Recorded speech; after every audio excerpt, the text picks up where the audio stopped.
All right, seems like it's leveled off and everyone's here. So welcome, everyone. Welcome to MURAL Backstage Pass. My name is Mark Tippin. I'm the head of services for MURAL. My co-host is Haley Temple, who's services lead.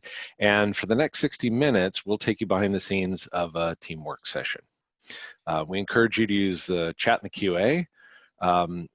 To ask your questions, share links. We'll also be using the chat channel to share relevant links with you and give you access to any materials that may come up that we want to share with you as we go. Our goal is to help you gain confidence in using MURAL in lots of different use cases. With MURAL Backstage Pass, we just broadcast the work as it happens. It's not scripted. There's no rigid agenda. We don't practice. And we hope that by exposing these real-world work cases and use cases with you, that inspires you to use your facilitation superpowers with your teams. To help to get the most out of today's session, well, we've got tons of people on the call today to help us monitor. This is going to be a large group doing a really interesting set of interactions. But Haley and I will sometimes just step back a bit, call out a particular product feature or a best practice, and kind of add that color as we go. And today's session is going to be a bit of a surprise to me. There's a bit of secrecy about how we're going to be doing this and what's going to happen. So Haley, I don't know if have we got Glenn on board? Not at the moment. I'm messaging with him. Got it. Let's see. So what I may do is I just may ask those of us that are panelists on this webinar, just do a really short, like 5 to 10 second intro, who you are, your role in the company, and where you're dialing in from. And I'll pick, how about Augustin? I'll choose you to just kick us off. Great. Yeah, so my name is Agustin. I am in Argentina, Buenos Aires, and I do customer support for MURAL. I help the customers out with anything that they may need. If they have any questions regarding usability or the features you have within the app, or if any problems come up, I'm your go-to guy, and I'll try to help you out. Should I pick someone else? Yeah, pick. Great. Then I'll pick Seema. Awesome. Thanks, Augustine. So my name is Seema Jain. I'm based in Santa Monica, California, and I'm the head of solution design at MURAL. And I work with customers in the sales cycle to really help uncover use cases for MURAL. Cool. I will hand it over to Mary. Awesome. Hi, everyone. My name is Mary. Some of you may know me. I'm the community manager, so I manage our power users community, MPro. Some of you are members, which is awesome. And I also do social media and some behind the scenes event and webinar production. Who else is on the call? Alicia, I'll hand it over to you. Hey, Mary, again. Nice to see you. I'm Alicia. I manage half of the enterprise transformation team here at MURAL. So I basically help make our customers successful and help others make their customers successful. It's kind of a great job, I'm not gonna lie. And I will go ahead and pick Miss Haley.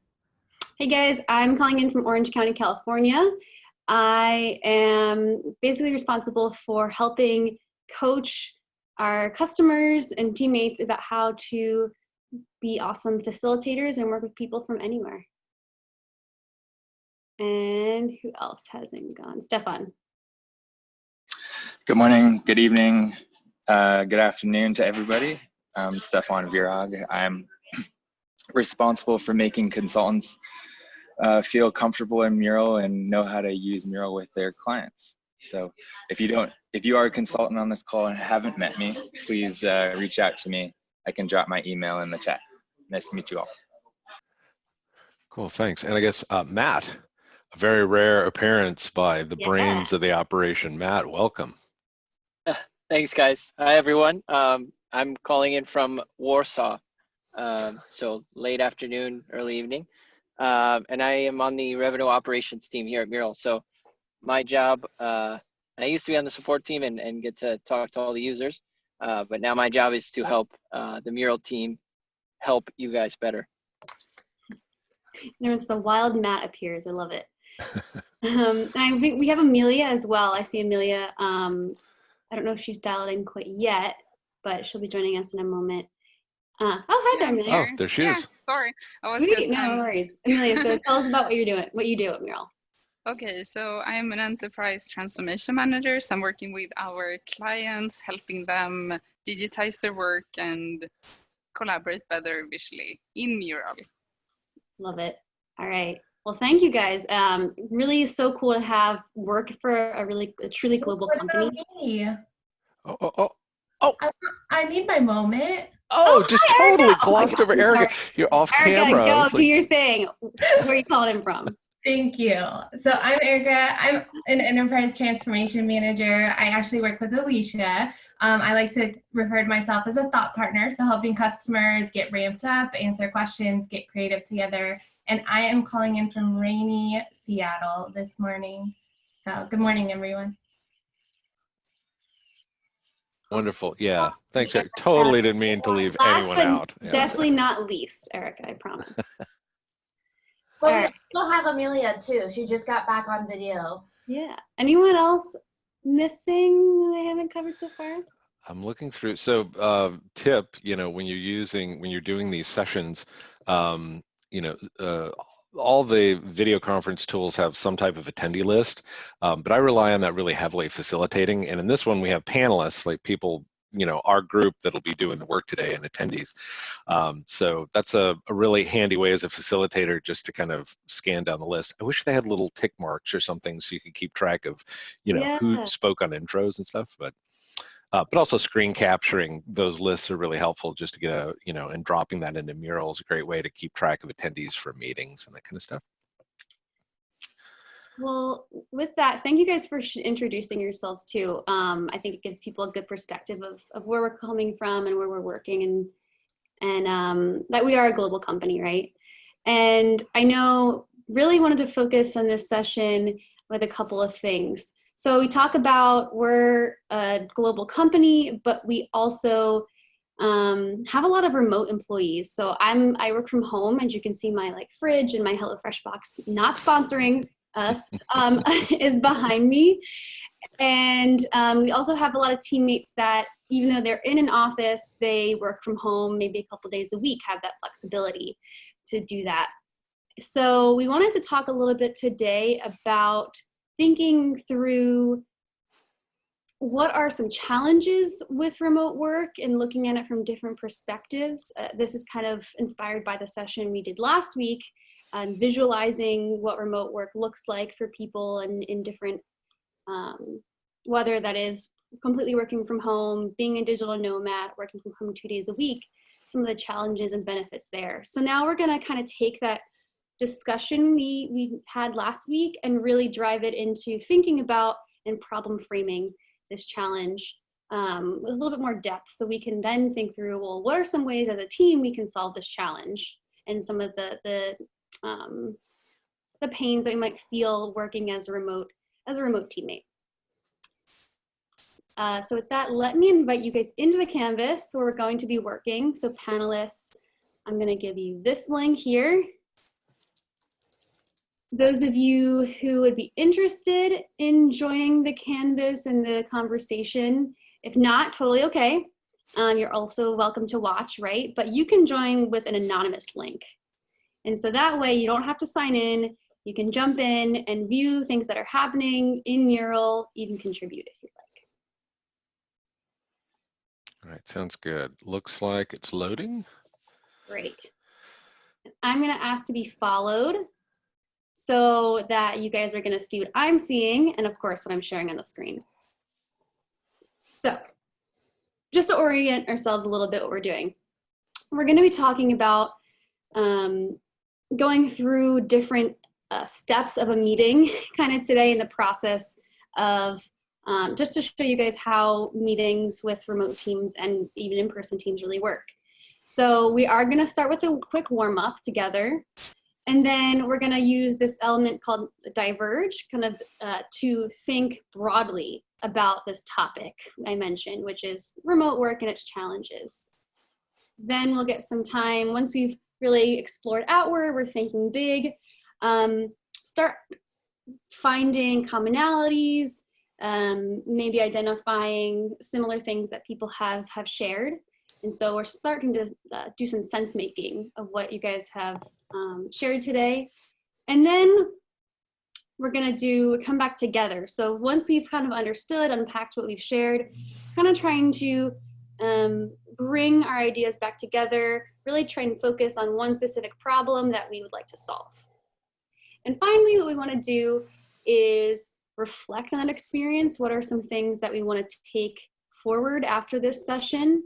And what are we going to try and test? We might come up with some ideas today during the session. So we want to think about, as a team, what do we agree we want to work through? And then try and prototype after, for example. So we're going to go through, in this short time together, a really, really rapid working session like this. Any questions? I'm No. excited. Cool. All right, then I'm gonna move us down and I'm gonna ask you guys to follow me again to a warm-up. So at Mural, we love using warm-ups. They're a really fun way because we're all working in different projects to get everyone focused on what we're gonna work on today and make sure everyone's feeling comfortable with the tool. So here's what we're gonna do. This is called Picture in 3. So you're going to, and you can see Glenn has an example here. You want to claim one of these boxes down here and write your name in it. So Glenn claimed his. Then copy and paste a picture of yourself in the box right here. And then tell us in these 3 sticky notes, 3 adjectives that your friends use to describe you. And I'm gonna give you guys super quick, like a minute to do this. So that timer tool is super helpful for me. I love having it in Mural because then all of you guys can also see it. And I don't have to worry about having to hold my timer up on the screen or something like that. If you guys need, I see we have so many of us here, which is great. More boxes here. I'm just really quickly copying and pasting a bunch more down here.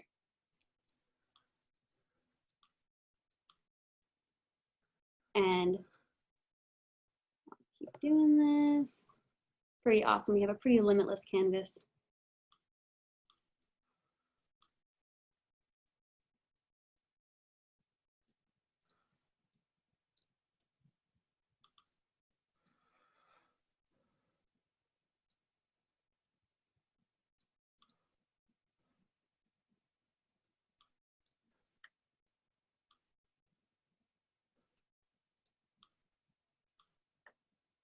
So also notice on image import, we have a new dialog with some new options. Yeah. So we've got a OneDrive integration as well as Dropbox, and I know there are more of those coming. So that's cool to see. Yeah, it makes it easy. I know a bunch of us are using, of course, different tools outside of Mural too. So we're trying to make Mural a lot more friendly with the other tools you guys might be using. I'm going to import my image too. So yeah, here, just from my computer. Here we go.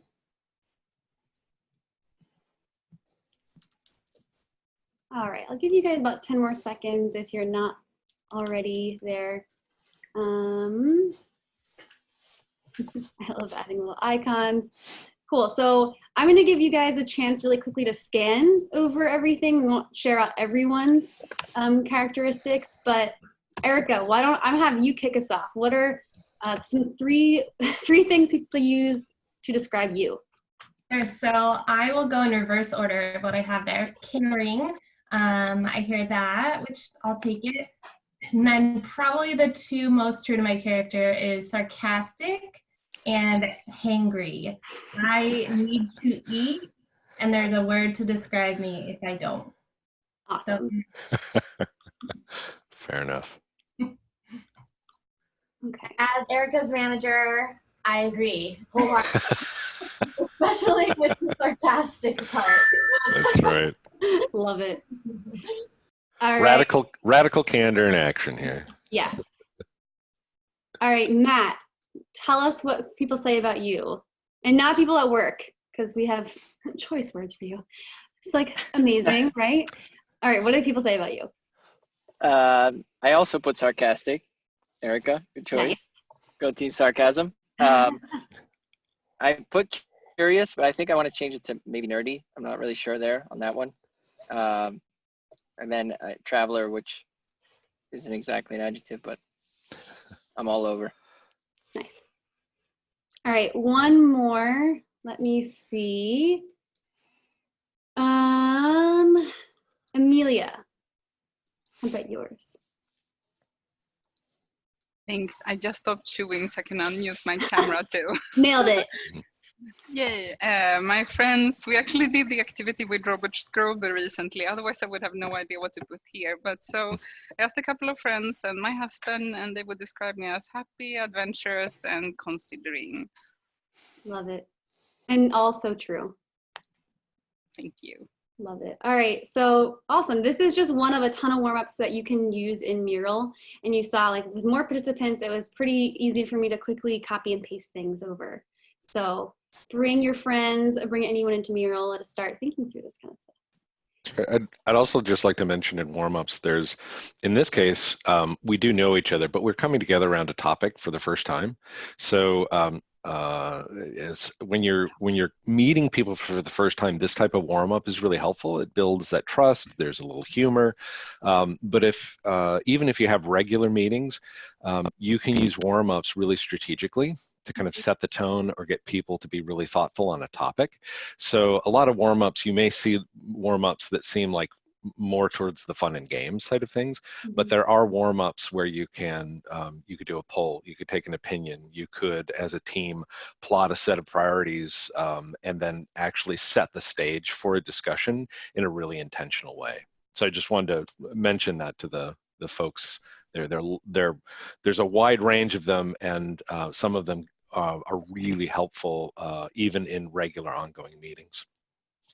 Absolutely. Thanks, Mark. Yeah. So we just finished our warm-up just to kind of reorient ourselves where we're going. And now we're going to go into the diverge part of our meeting, where we're really trying to broaden our discussion, as you can see, but thinking broadly about this idea, the problem space we're going to be working in. And so what I'm going to do is pass it off to Glenn, who's joining us today as a special co-facilitator. He's going to share a little bit more about the topic we're focusing on for this session and what next activity is going to look like. So Glenn, let me just, and welcome. Welcome. Thanks for joining. Great, thanks guys. Share the link with you to this canvas. I just sent it to you in Zoom so you can join in. Okay, fantastic, thank you. And what I'll do is I'm gonna summon all of you guys.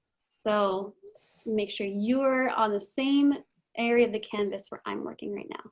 Hi, Glenn. What a cool surprise. Yeah, thank you. Thank you. No, I appreciate the invitation today, and it's good to see everybody. We're going to kind of do a diverge exercise, and I'm going to set up the scenario here. So we're talking about a problem-solving meeting where teammates who are remote are struggling to do their work because they feel isolated from the team, and they're distracted at home and lack boundaries between their work and home life. So that's going to be our problem that we're going to work on. And for all the panelists, I want you to think from the point of view of sort of like real scenarios, things that you have experienced personally or that you've observed. And we're going to do sort of 2 rounds of diverge. One is going to be around kind of doing a sharing of observations. And then the second round, which is inspired by the work of Hal Gregerson, which I'll explain a little bit later, is around brainstorming questions around those. So let's go ahead and start with part 1. This is the what we know, or observations. So again, thinking about this topic of people who are working remote, who are struggling because they are distracted at home and lack boundaries. we're going to take 5 minutes to write down what you've noticed in the last month that's related to this topic. And feel free to write them down on sticky notes or add visuals as you see fit as well. So go ahead and put that into part one. And Haley, if you could start a timer for 5 minutes. Sure thing. Great, thanks so much. And what I'm going to do, kind of the same thing, since we have lots of us participating in the call today, I'm going to make sure I can give you guys more space. So let me unlock this box. I'll drag it out here. And now you guys will have more room to work. Okay, awesome. Thanks, Haley. And then facilitator best practice, by the way, I see Anonymous Panda moving this canvas around here. So what I can do is super lock that box down. And that way no one has to worry about picking things up, or as a facilitator, I can make sure things are where they're supposed to be. That's okay, Anonymous Panda. Trust me, it happens all the time. Not trying to call you out, just trying to give you guys words of advice. So now you can contribute without having to worry about moving stuff. Yeah, that's actually the #1 thing most of our clients come back to us and say, hey, yep, my first session, that's the one thing I forgot about. So it's important to point that out and take a moment to make sure that you're locking stuff. Definitely. It should be one of the last things you do before, like when you're prepping a canvas too, is say, okay, what needs to be locked? What can stay unlocked? And then boom. Mm-hmm. Yeah, it's because you get so excited to have your session. You're just like, yes, it's done. Yes. Yeah, it's that, I think we, you know, even in the ebook, we reinforce the, you know, the preparation and a dry run. And, you know, we often kind of gloss over that, especially when we start getting comfortable. But I tell you, every time, even if you just do a 5-minute, get everyone together that's going to, or your co-facilitator, and take a pass through it, you always find something. And sometimes it's that big obvious stuff, because you're wrapping it up at 11 at night and you're exhausted. It's those little things, even before you bring anyone in. It's that last little bit of prep that can make a huge difference, and have another set of eyeballs go across your work. Haley and I do, I mean, that's critical to the stuff we do in services. Is I can always toss something over to Haley and she toss something over to me, whether it's a document we're writing or it's a mural we're building. Mm-hmm. Haley and Glenn, question for you. We have it scoped to remote workers right now, but there are some things that I've observed just by being on Mural's mixed team. So like people calling me from the San Francisco office, for example, with like 10 people in one meeting space all trying to talk on the phone at the same time type thing. Are those things worth putting out there today, or should we really focus on our remote team members right now? I think it's worth go ahead and put in if you notice things like within the mixed team context as well. I think it doesn't hurt to add that as well, and then we'll go ahead and process that as part of the exercise. Perfect. Thanks. And we had a question in the chat about super lock versus lock. So you'll see, and I can share that again. When I click on an element, right-hand click on an element, I have the option to super lock, or, you know, you might just see, as Sandy mentioned, lock. So super lock is a facilitation superpower. So you see I have the star next to my icon at the bottom here. That means I'm a facilitator in this canvas. So I can use things like the timer, the voting button, I can create an outline in this canvas, and a lot of more things I can, but really what you're talking about here is super lock, which means that if I super lock something, anybody who is not a facilitator, so they're just participating, they can't unlock it. So that way, I think we were hearing from customers, you know, I locked something down, but then participants were able to unlock it. So it didn't really help solve our problem. So super lock gets around the risk of people who are participating unlocking things and moving it around without that. Because there are cases where you want the ability just to lock something temporarily and then release it later. So participants can lock stuff down if they're needing to manipulate or stack stuff, or and that's something you still want to allow. But there's this notion of the facilitator. Usually, you're setting something up, you're designing the mural, and you want that stuff locked, and you want the ability for participants to be able to lock and unlock without pulling nails out of your structure and having just 2x4s falling all over the place. So our time is up. So lots of content on here, which is fantastic. And I love that you guys color coded as well, so we can really tell who's contributing what, and you guys can make sense of what you've added. So Glenn, what next? All right. So thanks everyone for all your ideas. What we're going to do now is we're going to start sorting.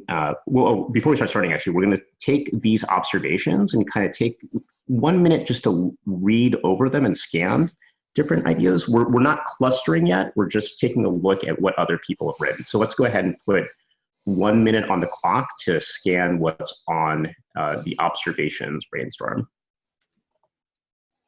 Okay, 1 minute. So right now we should be kind of doing a gallery walk, kind of tour of everything that people have added, right? That's correct. So again, we're not moving anything around. We're simply reading what other people have written. Cool.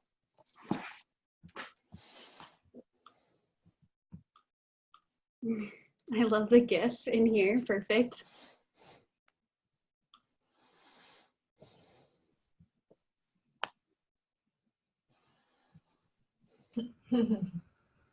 I can hear it, the GIF. Exactly.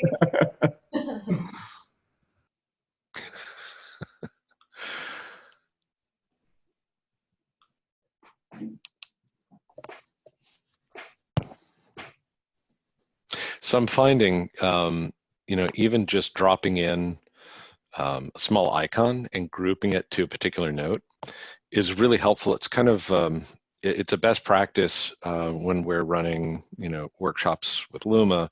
You always use a big fat pen, and you always hand draw stuff and keep it to few words and try and be visual. And the reason why, this is a perfect example, the color coding helps, but there's a lot of words. And right now, you invest the effort to read the note and process it. But if you had a little visual there, your brain automatically collapses what you learned and what you thought while you were reading the words with that visual, and you can pick it out and find it again. When we're dealing with large amounts of data, dropping in little unique icons or some kind of visual or handwriting can really help you absorb this and then deal with it at a unit level, as opposed to having to go back and reread notes. Mm-hmm. I'll also add to Mark's point, like that's also helpful when I work a lot with very, very multinational teams where different people have different primary languages, and that visual icon reduces a lot of cognitive friction, and so it really enables broader participation. Super helpful practice. And it's easy. And the Noun Project is, we've played that game, Stump the Noun Project, and it's hard to come up with a word that it yeah. It's actually kind of freaky if just try spending like 10 minutes on the Noun Project and like search for things, and you're like, I can't believe there's an icon for this. This is so weird. And it actually makes sense. That's right.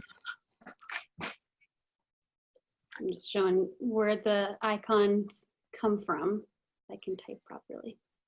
So I'm trying to look what they said for remote work. Oh, someone working on a beach with a coffee cup that can project Wi-Fi. Wow. Don't we all work on our own Tiki Volcano Island? Yeah. Is that where we all work? Yeah. I pretty much work there all the time. Oh, I love that. Cool. Yeah, I need to find a meme of like what you think it looks like and what it really looks like. Right. It's just like, and both in like what we've talked about too, just highlighting like, you don't have anyone really to connect with. I love Stefan's like crazy kids drinking alcohol all day at the co-working space. Yeah. Right. Lots of overlapping meetings. you miss kind of that impromptu, serendipitous conversation pieces. So yeah, a lot of like similar challenges as well. But I guess this kind of takes us really well into the synthesis element of this. Or no, I'm sorry. Do we do well, Glenn, I'll let you drive. You know where we're going next. Yeah, no worries. Like the next, I know it's actually kind of interesting because I've been thinking about this technique of sort of question storming or question bursting. And is it a diverge technique? Is it a synthesis technique? What we're going to do today is just try it, and then we can kind of reflect on like what it felt like for folks. But let's go ahead and go to part 2. And what we're going to do is we're going to use the observations from part 1 as a launching point to kind of just brainstorm different questions. And I've adapted this technique heavily from Hal Gregerson. So above the part 2 box, you'll see a picture of Hal and kind of 4 different tips he has on sort of formulating questions. And I'm not going to go through them in detail, but like it's this idea of like open versus close, keep the question simple. Things that are descriptive are better than things that are speculative for the purpose of for question storming, like this part of the process. I think asking questions that you believe in, that you're really interested in, because they're annoying when people ask questions that are not really of interest. So I think keeping it connected to what the group wants to achieve is a very useful thing. And then making sure that questions aren't posed in an aggressive way. We're trying to kind of slant things towards a certain end. So what I'd like the group to do is keeping in mind the observations that are in part 1, what questions does this spark for you? And again, we're brainstorming questions, so just get the questions out there. Don't worry about it. They're not too precious. But we're going to take 5 minutes to write down your questions on sticky notes. And again, you can refer to the tips from Hal Gregerson at the top. But if Haley, if you could put 5 minutes on the clock, that'd be great. And then we'll go ahead and launch into a question storming session or a question burst where we're going to brainstorm a bunch of different questions that we might think about. So go ahead and get started.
And once again, I love the color coding, which is, everyone's just kind of picks their own color, they work with it,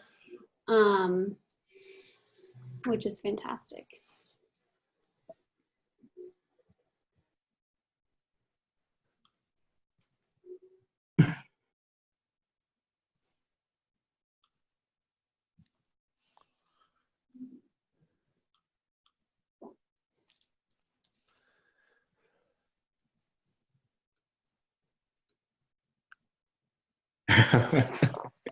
I love the CFL question. And one other thing just to remind folks of is like, keep on scanning around for other people's questions, because that may spark another question for you.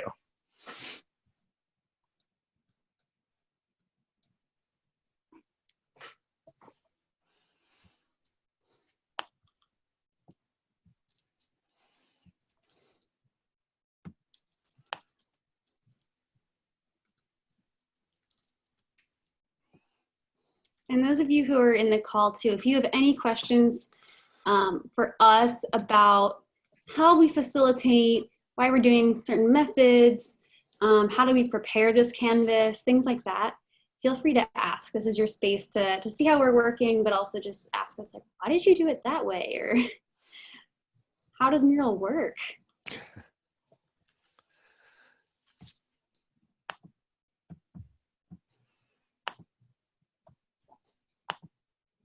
Just doing a quick scan of everyone's questions as well.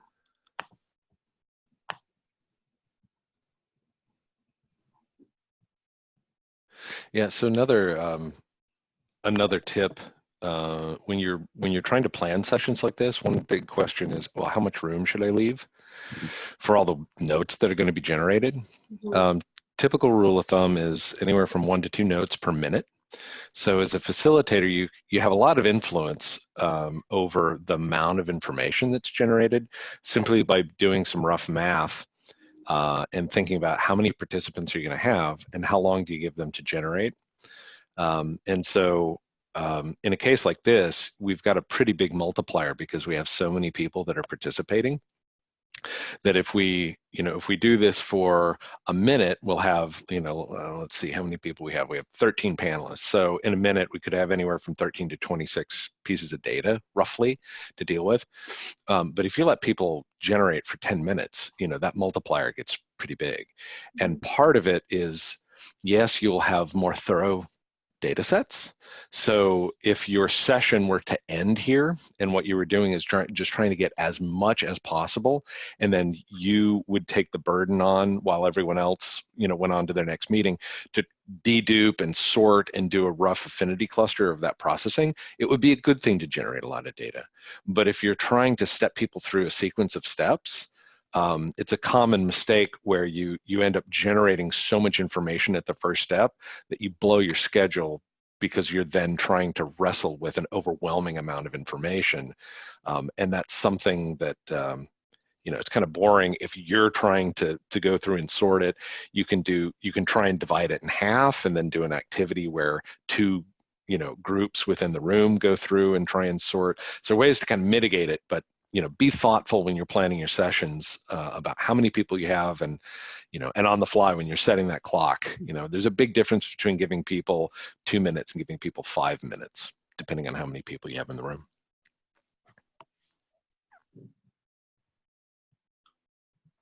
Okay, great. Thanks, Mark. Yeah. And so so in that spirit, like let's think about out loud about how we'll go about sorting this. We're going to take what we have in both part 1 and part 2 and start doing some affinity clustering. So this is the group will sort the sticky notes into clusters where we see some affinities. And I'm curious, Mark, if you have a set of sticky notes about this size between part 1 and part 2, how would you kind of think through as a facilitator, what would be the appropriate way to cluster in this context? Yeah, so this kind of gets back to the point I just made. Typically, the most thorough way to do it is kind of a one at a time. So someone pick a note, could be theirs, could be someone else's, and they say, okay, so the note says blah, blah, blah. Does anyone see something different? So we can all be scanning and then try and pull towards it. With this much data, it would take a while. So that's a very thorough way to be thoughtful about each piece. And some things will move very quickly, and sometimes you have 2 notes and they seem like they could be the same, but the discussion around why they may be the same or different would be helpful. Doing a silent cluster might be possible, but part of that is the zooming in and out, and in your peripheral vision, you run the risk of people starting multiple similar clusters. But then again, you could do a secondary quick pass and say, oh, you know what, these 2 clusters are basically around a similar topic, and bring them together. My hunch is someone finds something that they have some energy around, or something that they think is really worth are unique or powerful in some way, and drag it down, say a little bit something about it, while everyone else is kind of scanning, looking to the left and right in various places. We can use the map in Mural to get a sense of everyone's custom color coded in there, and in the map, on the Chrome version down in the corner, we have a sense of where people are. So trying to stake out a unique area or territory, and then as someone shares that one note, you can be looking and making sure we're all not looking at exactly the same thing, and then dragging it down. That's one strategy just off the top of my head. Okay, that makes sense. I mean, so for example, maybe it can kick us off and start one where someone mentioned there's really no dedicated office space, which is a challenge. So if I talk about that as, maybe I'm it's hard for me then to find a quiet place to work, or the Wi-Fi is unreliable. So as you guys are going through and you start seeing notes with a similar theme, you can start clustering them down here at the bottom. And then anytime anybody on the call is going to, if you have a different cluster that doesn't stick with this one, make sure you're off mute and just say it out loud, because I think hearing it verbally will really help us start identifying where things are going. And should I put a timer on for us to do this as well? How much time would you want to give? Yeah, let's do this for 5 minutes. Cool. So again, if you find something else that's not related to the cluster that started, you want to start a new cluster, just come off mic, and that's a great way to use the auditory channel to prompt people to know that, oh, I'm starting a new cluster around this topic. And people can hear that while they're still kind of looking in their zones and scanning. I'm going to start one then to the right of kind of this concept of a hard stop, or setting boundaries around on and off and ending your day when you're a remote worker. Sounds good. Awesome. Thanks, Erica.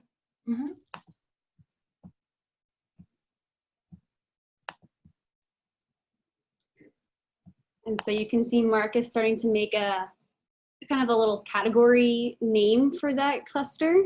And I'm going to make one over here for this kind of quiet workspace challenges. And I'm actually going to make an area, which is another way to create a cluster. So highlight everything, organize it into an area, and I can expand it and say,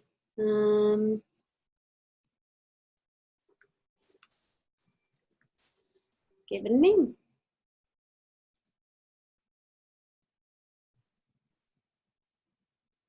So in affinity clustering exercises, a best practice is typically not to put labels too quickly.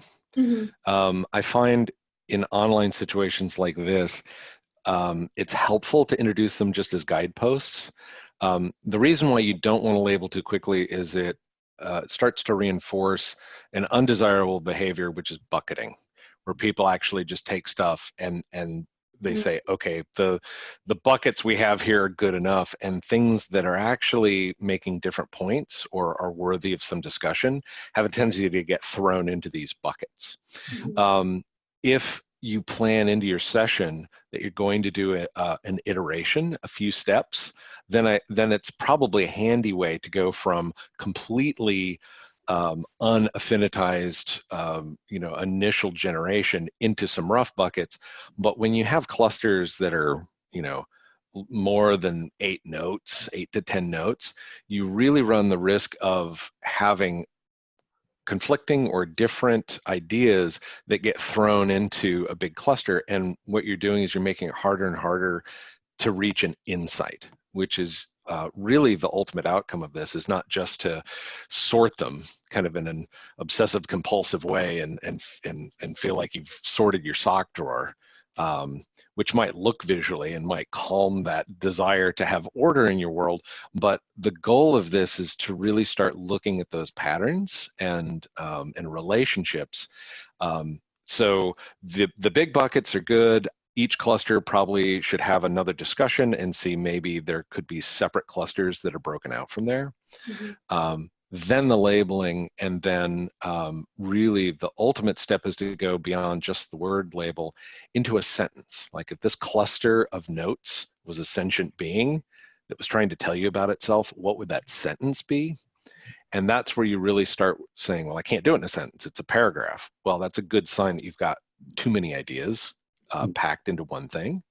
But it's also that sentence you write is really where you start getting to the insights. And the insights are really the new collective learning that emerges from the pattern and the co-work that we do together. And that's what you're looking for.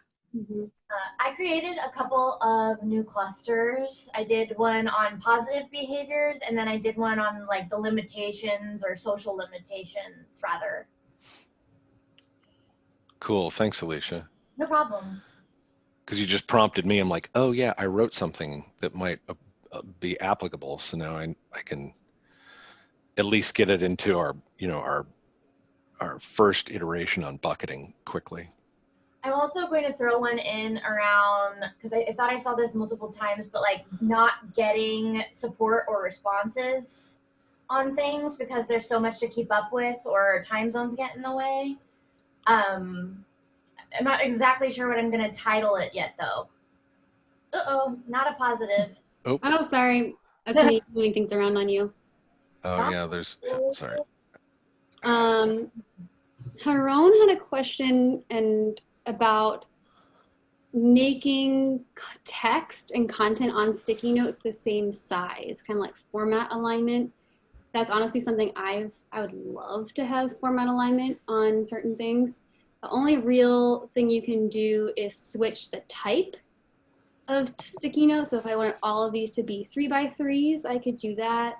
Or if I wanted them to be 3x5s, make them all rectangular. Or I can make them circles, or I can make them into text boxes. Yeah. There's also, Haley, so make one of those sticky notes extra big. Yes. This one I'm just gonna be like, boom. Yeah. And then if you select all of them, and then at the very end of your toolbar, yep, you can do default size. Yeah. Or resize to biggest or smallest. Yeah, but the formatting of text, oh my gosh, my life would change. I know. And I can also snap everything into a grid if I really want it to look nice and tidy. All right, so that was 5 minutes. It went so quickly.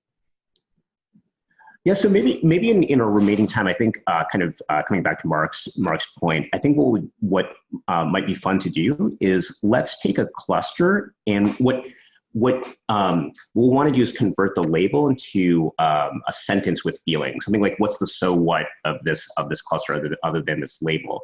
And I thought, Mark, it'd be fun if we could let's pick one that we can sort of demo, like how we get from a cluster label to a sentence with feeling that gets closer to an insight. Right, sounds good. I just instinctively, and looking at the clock, I'm going to pick a small group because it's going to be easier. The larger groups, we'd probably have to have a first pass and break them down further, and then we'd get to one. But I think in quiet space, here I can request to be followed. Yeah, thank you. Yeah, you bet. All right, here we go. All right. Yeah. So right now, let's say you had different teams working, and team A had this cluster and they just labeled it quiet space, and team B came over and was trying to look at their clusters. Quiet space in and of itself doesn't say enough. It doesn't say quiet space is good, quiet space is bad, what about it? There's no insight there, right? It's just bucket of stuff related in some way to quiet space. So the first thing we do is collectively just kind of like read through what's here. So I'll read through them quickly. Hard to have a quiet call. Okay, so we've got quiet as a way to impact our ability to communicate. Right, co-working spaces don't have enough quiet spaces. That adds a little context to it. It's like you need to be in a space where someone can hear you clearly communicate, and you put it in the context of a co-working space, and that's very difficult because those spaces are limited. Loud neighbors. Okay, so now we're starting to expand on that and saying it's this struggle between environment and the need to communicate. Then we get into a note like that blue one, sometimes you can get into your own head, overthink, overwhelm, and spin towards distraction. I'm like, so far, that's a little orthogonal to me. It's like, that's interesting, but that's a different dimension than we see in these first three notes. So I'm gonna move this one over the side, because that's an aspect of quiet where if you have no regular cadence, or you don't have something drawing you out of your head. So it's actually kind of the opposite. So right away, it would be hard to come up with one sentence that encapsulates the first four notes that I wrote. So this is kind of the process that I would use.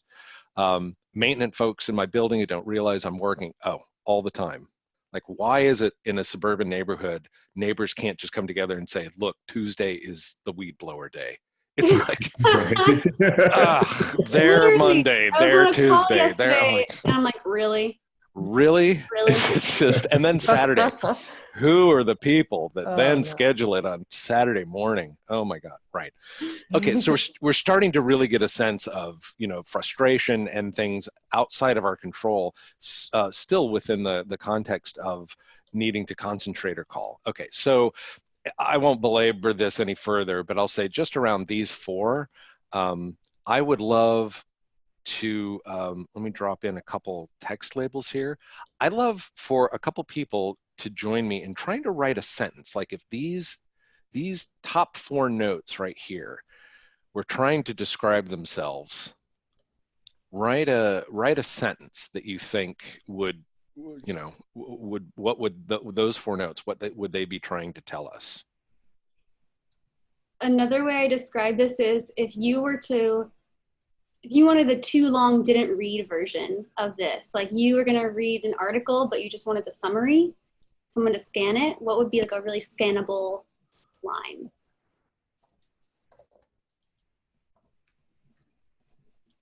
You can add more text boxes here. So you guys, and I'll expand the canvas.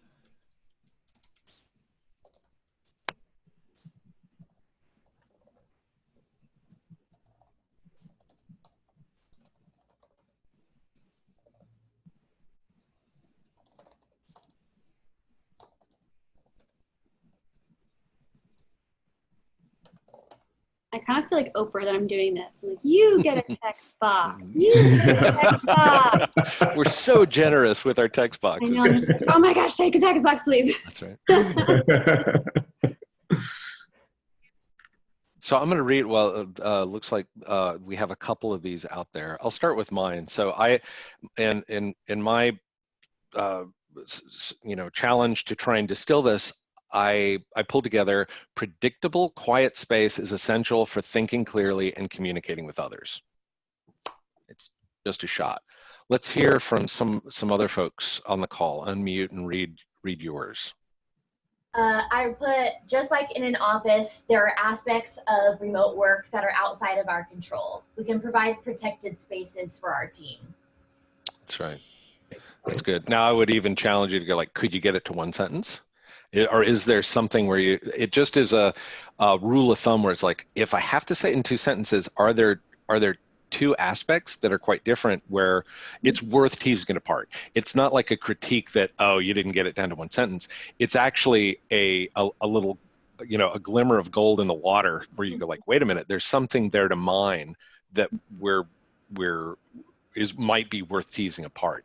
I'm gonna tease Mary, because Mary always this could be one sentence, girl, and then I always add a dash dash. It's just continuing.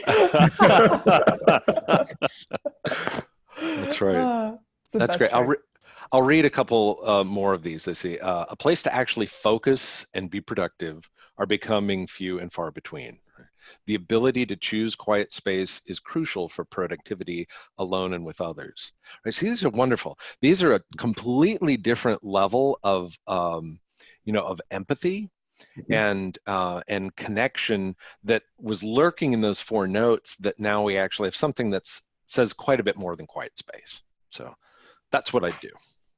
Okay, great. Thank you, Mark. And I love this, the exercise where, like, having everyone take a shot at writing a sentence and then comparing sentences, which From what I've seen with lots of different people doing affinity clustering, is that's not a common practice. Like it's either people try to write the sentence together, or one person takes a shot at writing the sentence, or in many cases there's never a sentence. It's just like a label. That's right.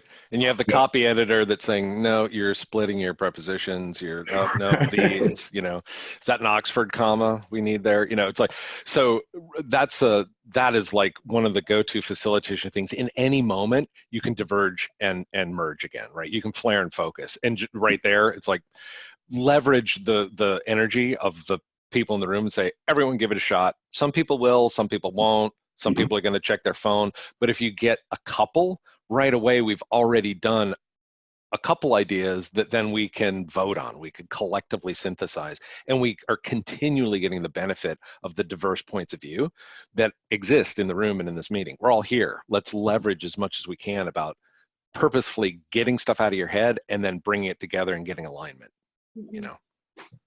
Great.